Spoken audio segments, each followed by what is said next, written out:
साथियों, आज भारत तेजी से विकसित होने के लक्ष्य की तरफ आगे बढ़ रहा है, लेकिन इस समय भारत कई विराट चुनौतियों का मुकाबला भी कर रहा है। कुछ हफ्ते पहले प्रधानमंत्री नरेंद्र मोदी कुछ ऐसा बोलते हैं जिसका कोई इकोनॉमिक सेंस नहीं बनता। साथियों, हमें पेट्रोल डीजल का उपयोग कम करना होगा। हमें विदेशी मुद्रा बचाने के जो भी रास्ते हम लोग अपना सकते हैं, हमें बचाना होगा।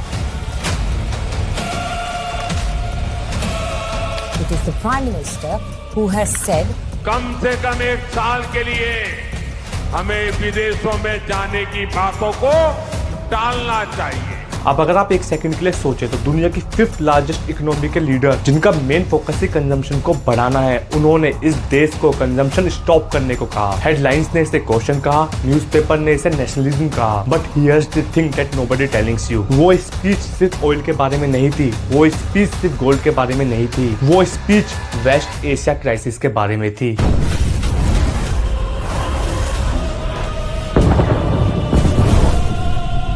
War is having ripple effects around the world. Wholesale inflation is up and it's a dramatic jump in just 1 month. The war in West Asia is clearly now reaching India's kitchen economy.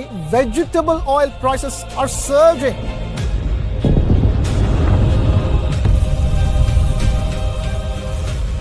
अब जबकि most people इसे सिर्फ question का speech मान रहे हैं, जो nobody is telling you वो ये है कि एक और क्राइसिस बन रहा है इंडिया से 12,000 किलोमीटर दूर पैसिफिक ओशन में, और ये इंडिया के ऊपर पहले कभी ना देखा गया तरीके से अटैक करने वाला है। इस पैसिफिक ओशन के इस स्ट्रेच को देखो। इस पैच ऑफ वार्म वाटर को साइंटिस्ट एल नीनो कहते हैं, लेकिन क्यों? 17th सेंचुरी में पेरुवियन फिशरमैन ने इसे प्यार से नाम दिया था एल नीनो, और जो इस साल बन रहा है वो rarest and the most dangerous El Nino है, जिसे सुपर एल नीनो कहते हैं। Right now, across the Pacific Ocean, something is happening that could change the world's weather. Scientists are warning that the next shock could come from nature, a super El Nino. Are saying that El Nino is likely to happen and this event will be strong. Scientist इसे dangerous इसलिए कहते हैं क्योंकि last time ये हुआ था 1876 में, और इतना बड़ा डिजास्टर था कि मॉनसून रेन 2 साल लगातार कोलैप्स हो गई, क्रॉप्स फेल हो गई, 5.8 crore Indians, almost entire population of modern Italy खाने के बिना रह गई। इवेंचुअली 50 लाख से 1 करोड़ इंडियंस मारे गए, और सुपर एल नीनो ने 3 से 4% एंटायर वर्ल्ड की पॉपुलेशन को वाइप्ड आउट कर दिया। इनफैक्ट सुपर एल नीनो ने ग्रेट फैमाइन ऑफ 1876 को भी कॉज किया, लेकिन सबसे सरप्राइजिंग बात ये थी कि ये सिर्फ इंडिया में नहीं हुआ। उसी सेम ईयर चाइना में भी एक बहुत भयानक फैमाइन आया जिसके अंदर 2 से 3 करोड़ लोग मारे गए। ब्राजील में भी फैमाइन आया जिसमें लगभग 20 लाख लोगों की मौत हो गई। Egypt, Morocco, Ethiopia, southern Africa, इन सभी जगह पर फैमाइन दिखा। पूरी दुनिया के अंदर अलग अलग कॉन्टिनेंट्स पर लोग भूख से तड़प तड़प कर मर रहे थे। अमेरिका के मिनीसोटा में उस साल को the year without the winter कहा गया, जैसे विंटर सीजन ही उस साल गायब हो गया हो। अब ये पार्ट जो हर इंडियंस को वरी कर देना चाहिए जो इस वीडियो को देख रहे हैं, वही पैच ऑफ ओशन, वही एनोमली मई 2026 में भी फिर से बन रही है, और मोस्ट पावरफुल वेदर एजेंसीज ने एग्री किया है जो वो ऑलमोस्ट डिसएग्री करते हैं। यूरोप के सबसे बड़े वेदर फोरकास्टिंग सेंटर ECMWF के लेटेस्ट मॉडल कह रहे हैं कि लास्ट 140 ईयर का सबसे बड़ा एल नीनो आने वाला है, और सिर्फ इन्होंने नहीं, सबने एग्जैक्टली सेम चीज कही कि ये El Nino could be the strongest El Nino ever recorded in human history. और वर्स्ट पार्ट ये है कि ये एल नीनो इंडिया पर तब हिट कर रहा है जब वो ऑलरेडी ऑयल क्राइसिस से ब्लीडिंग कर रहा है। इस वीडियो के अंदर मैं वो चीजें कवर करना चाहूंगा जो मोस्ट मीडिया कंपनीज हाइड कर रही हैं। सुपर एल नीनो एग्जैक्टली है क्या, कैसे एक warm patch of water 12,000 kilometre दूर पैसिफिक ओशन में इंडिया को अफेक्ट करता है, ये इंडिया में क्रॉप फेलियर, फूड शॉर्टेज कैसे कॉज करता है, और लास्टली इंडिया इस क्राइसिस से खुद को प्रोटेक्ट करने के लिए क्या कर सकता है। चलिए समझते हैं।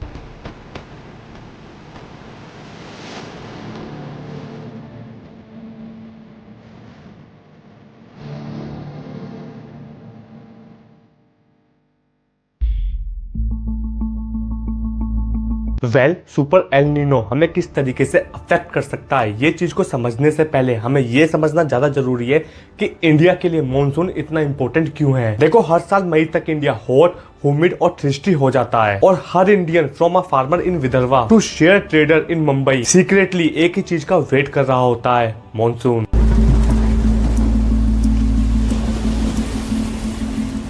फिर around first week of June कुछ एब्सोल्युटली इनक्रेडिबल होता है। A wall of moisture and cloud Arabic sea और इंडियन ओशन के ऊपर राइज करते हैं और इंडिया से स्लैम करती है। हम इसे मॉनसून कहते हैं। अगले 4 महीने तक ये फर्म्स ऑल ओवर इंडिया को रेन प्रोवाइड करते हैं। So from Punjab wheat to Maharashtra cotton to Assam tea, monsoons India की 80% वाटर रिक्वायरमेंट को कंप्लीट करते हैं और मॉनसून्स इंडियन इकोनॉमी के लिए बहुत इंपॉर्टेंट है क्योंकि despite India being the 5th largest economy in the world, 130 unicorns होने के बावजूद इंडिया स्टिल एक एग्रीकल्चर इकोनॉमी है और इवन थ्रू एग्रीकल्चर से 17% ऑफ इंडियन जीडीपी लगती है। ये 43% of Indian total workforce employ करती है और 44% इंडियन फार्मलैंड्स में नो कैनाल, नो ट्यूबवेल्स और नो इरिगेशन सिस्टम है और वो सभी लोग रेन पर ही डिपेंडेंट हैं। इस चार्ट को देखो, ये irrigation status of state in India है। महाराष्ट्र सिर्फ 18% पर है, कर्नाटका 37% पर और इवन तमिलनाडु सिर्फ 56% पर। इसीलिए हर साल फार्मर्स जैसे Ramesh in central Maharashtra exactly same चीज करते हैं। अप्रैल में वो लैंड प्रो करते हैं, मई में क्रेडिट पर सीड्स खरीदते हैं और जून में सिर्फ आसमान की तरफ देखते हैं, होपिंग की टाइम पर रेन हो, क्योंकि हर एक चीज उनकी जिंदगी में सिर्फ और सिर्फ उन क्लाउड्स पर ही डिपेंड करता है। नवंबर में उनकी बेटी की शादी और जुलाई में उनके बेटे की स्कूल की फीस और साथ ही 80,000 रुपए EMI जो उन्हें ट्रैक्टर की चुकानी है। सब कुछ क्लाउड पर डिपेंड है और यू नो व्हाट, इस देश के अंदर 600 मिलियन ऐसे लोग हैं। सो जब मॉनसून्स जेनरस होते हैं तो इंडियन इकोनॉमी पर ये होता है। गुड रेन से गुड हार्वेस्ट जो फार्मर्स को इनकम देता है, इनकम से purchase of tractor,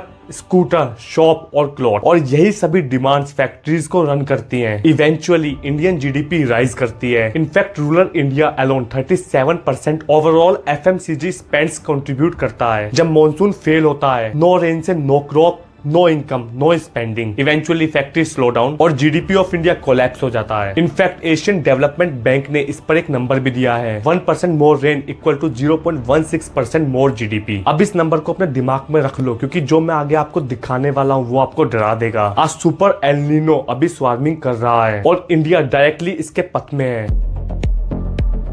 India's monsoon may fall short in 2026. A number of climate models are calling for the possibility of a super El Nino brewing this summer. This could actually hit your food prices, your electricity bill, and even your daily life. अब remember करो उस famine को जो मैंने आपको video के starting में बताया था, 1876 वाला, जिसके अंदर 50 लाख से 1 करोड़ इंडियंस मारे गए थे और 3 से 4% of entire human population wiped out हो गई थी। वो फैमाइन इस एग्जैक्ट स्केल के सुपर एल नीनो से ट्रिगर्ड हुआ था और जो साइंटिस्ट अभी पैसिफिक ओशन में देख रहे हैं बनते हुए, उसकी वजह से IMD ने ऑलरेडी प्रिडिक्ट कर दिया है 8% less rain than normal in India. In fact last 75 years में सिर्फ 5 सुपर एल नीनो ने हिट किया प्लेनेट को और हर सिंगल वन ने इंडिया की इकोनॉमी को ब्रेक कर दिया। 1972 में जीडीपी ग्रोथ नेगेटिव 0.6% पर क्रैश हो गया। 1947 में इंडिया को बहुत सारा वीट इंपोर्ट करना पड़ा। 2002 में जीडीपी ग्रोथ 6% से 4% गिर गया और 2015 में फूड इन्फ्लेशन 6 से 7% हिट हुई और 12,000 फार्मर्स ने सुसाइड कर लिया। In fact 10 out of 12 worst draft in India since 1950 El Nino के कॉज से हुए थे। बट ये अभी भी ये क्वेश्चन आंसर नहीं करता कि 12,000 किलोमीटर दूर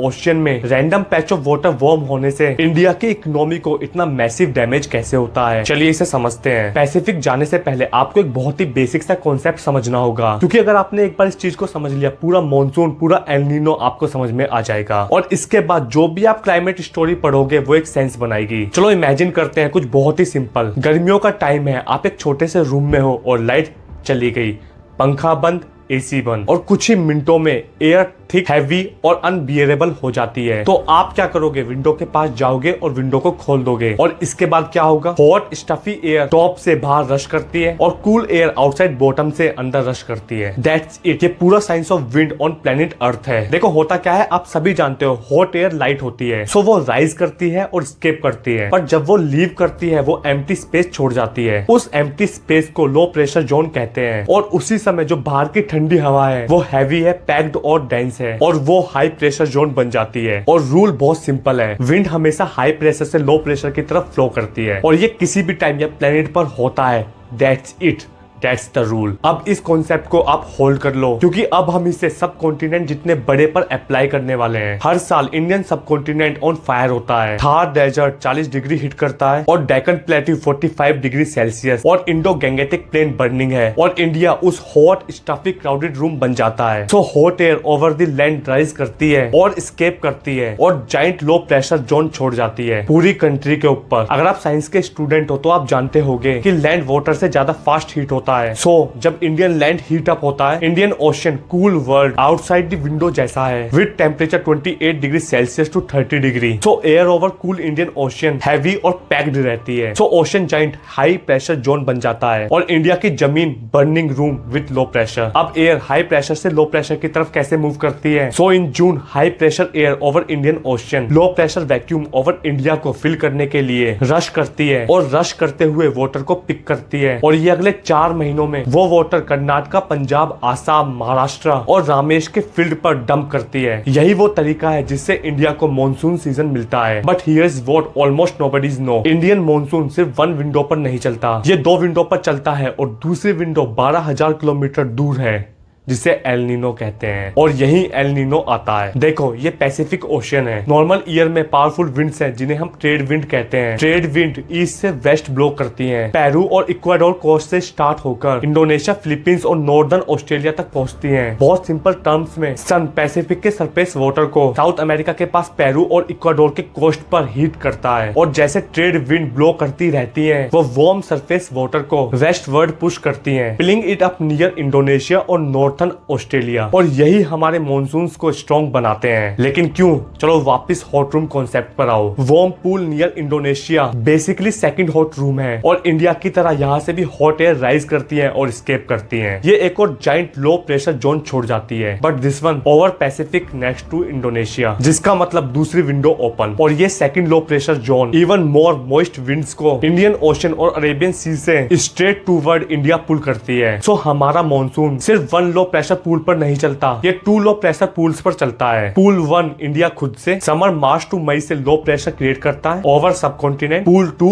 warm pool near Indonesia due to trade winds ये वेस्टर्न पैसिफिक पर लो प्रेशर क्रिएट करता है। 2 low pressure vacuum moisture pull करते हैं और मॉनसून को बूस्ट देते हैं और ये सभी चीजें नॉर्मल वर्ल्ड में है। But even few years trade wind break हो जाती है और यहीं पर डिजास्टर स्टार्ट होता है। कभी ये ट्रेड विंड्स वीकन हो जाती है और कभी रिवर्स, और जब ये होता है तो वार्म पूल वेस्ट मूव करना बंद कर देता है। इनफैक्ट ईस्ट स्लाइड बैक करने लगता है, इतना ईस्ट की हवाई को क्रॉस करके साउथ अमेरिका तक वापस चला जाता है और यही डिजास्टर शुरू होता है। वो सेकंड हॉट रूम जो इंडिया के पास बैठा था, मॉइस्चर को पुल कर रहा था, वो पिकअप करता है, पैसिफिक को क्रॉस करता है और पेरू के पास जाके सेटअप हो जाता है। इसका मतलब 3 चीजें एग्जैक्ट सेम टाइम पर हो रही होती हैं। Low pressure zone next to India completely disappear हो जाता है, विंडो जो मॉइस्चर को पुल कर रही थी वो कंप्लीटली शट हो जाती है और वर्स्ट ऑफ ऑल जहां लो प्रेशर जोन नियर इंडोनेशिया था वो अब हाई प्रेशर जोन बन जाता है। सो सिस्टम ने सिर्फ ब्रेक नहीं किया, सब कुछ फ्लिप कर दिया। इसी पैटर्न को एल नीनो कहते हैं। Little boy as refers to baby Jesus, but unfortunately कुछ भी लिटिल नहीं है जो ये इंडिया जैसी कंट्री के साथ करता है। एल नीनो की इंटेंसिटी टेम्परेचर डिफरेंस से मेजर की जाती है। जब Pacific near Peru 0.5 degree Celsius तक वार्म होता है, साइंटिस्ट इसे एल नीनो कहते हैं। जब 1.5 डिग्री सेल्सियस क्रॉस करता है तब स्ट्रॉन्ग एल नीनो, बट जब 2 डिग्री क्रॉस करता है तब super El Nino. But in 2026 forecast हमें दिखा रही है कि पैसिफिक 2.5 डिग्री सेल्सियस तक हॉट हो चुका है। तो ये सिर्फ सुपर एल नीनो नहीं होगा, ये ह्यूमंस की हिस्ट्री का अब तक का सबसे खतरनाक रिकॉर्डेड एल नीनो होगा और ये एल नीनो इंडियन मॉनसून्स पर 3 वे में हिट करेगा। अटैक नंबर 1, इंडियन ओशन खुद कुक हो जाएगा। पूरा प्लेनेट हीट अप होता है ड्यूरिंग एल नीनो, जिसका मतलब इंडियन ओशन हमारा हाई प्रेशर जोन खुद कूल रहना बंद कर देता है। जैसे जैसे टेम्परेचर क्लाइम करता है हाई प्रेशर वीक होता है और गैप बिटवीन हाई और लो प्रेशर श्रिंक होता है। तो विंड का रीजन तो रशियन खत्म हो जाता है। So no rush of wind means no moisture means no cloud और no clouds means less rain in India. Attack number 2, second window flip हो जाती है। वार्म पूल नियर इंडोनेशिया जो सेकंड पूल क्रिएट कर रहा था वो ईस्ट पेरू की तरफ चला जाता है और उसकी जगह हाई प्रेशर जोन इंडोनेशिया के ऊपर क्रिएट हो जाता है। सो प्रेशर सिस्टम सिर्फ डिसअपियर नहीं होता, इन्वर्ट हो जाता है। मॉनसून इंजन रिवर्स में रन करने लगता है। Instead of pulling moisture into India, अब यही वॉल मॉइस्चर को इंडिया से दूर पुल कर रही है जो again less rain over India means करता है। Attack number 3, trade winds die हो जाती है। कम ट्रेड विंड्स इक्वेटर को क्रॉस कर पाती हैं, तो लेस मॉइस्चर इंडिया की तरफ पुश होता है और जो लिटिल रेन आती है वो लेट, वीक और पैची आती है। ऑल ऑफ दिस अगस्त और सितंबर में एक्सपेक्टेड है जो एग्जैक्टली वो टाइम है जब हमारे क्रॉप्स को वाटर की सबसे ज्यादा रिक्वायरमेंट होती है। लेट रेन डाइंग क्रॉप्स को सेव नहीं कर सकते, वीक रेन ड्राइड वेल को रिफिल नहीं कर सकते और patchy rain 600 million people working in agriculture को फीड नहीं कर सकती। ये क्राइसिस है जो इंडिया पर हिट होने वाला है। तो क्वेश्चन यहाँ ये खड़ा हो जाता है कि इंडिया इसे प्रिवेंट करने के लिए क्या कर सकता है। Well it's actually pretty straightforward. हमारे फार्मर्स सिर्फ रेन पर डिपेंडेंट नहीं रह सकते, हमें drip irrigation system, sprinkler system और solar powered micro irrigation system चाहिए और उसके लिए गवर्नमेंट को इनक्रेडिबल इंफ्रास्ट्रक्चर बिल्ड करना होगा। और सेकंड, हमारी 40% पॉपुलेशन सिर्फ एग्रीकल्चर पर डिपेंडेंट नहीं रह सकती, हमें लोगों को एग्रीकल्चर से मैन्युफैक्चरिंग और सर्विस की तरफ ग्रेजुएट करना होगा जैसे साउथ कोरिया ने किया। तो क्या हम इस 2026 सुपर एल नीनो के लिए प्रिपेयर्ड हैं? Well as of 1 April 2026 Food Corporation of India 600 lakh tonne wheat और राइस पर बैठा है, nearly 3 times the mandatory buffer of 210 lakh tonne. ये सिंगल बिगेस्ट डिफरेंस है 2026 और 1876 के बीच। Apart from this several measures government ने लिए हैं जैसे आप स्क्रीन पर देख सकते हो। बट अगेन अगर 40% लैंड इरिगेट नहीं है जो root cause of all problem है, तो हम सिर्फ आफ्टर मिड की प्रिपरेशन कर रहे हैं, डिजास्टर को प्रिवेंट करने की नहीं। ये स्टोरी एल नीनो और Indian position at this moment है और मैं होप करता हूँ कि गवर्नमेंट कुछ करेगी और इंडिया इस क्राइसिस को मिनिमम डैमेज के साथ पास कर पाएगा। और आज के लिए इतना ही दोस्तों। अगर आपने कुछ वैल्यूएबल सीखा तो वीडियो को लाइक जरूर करना और ऐसी और वीडियोस देखने के लिए मेरे चैनल को सब्सक्राइब भी करें। नमस्कार।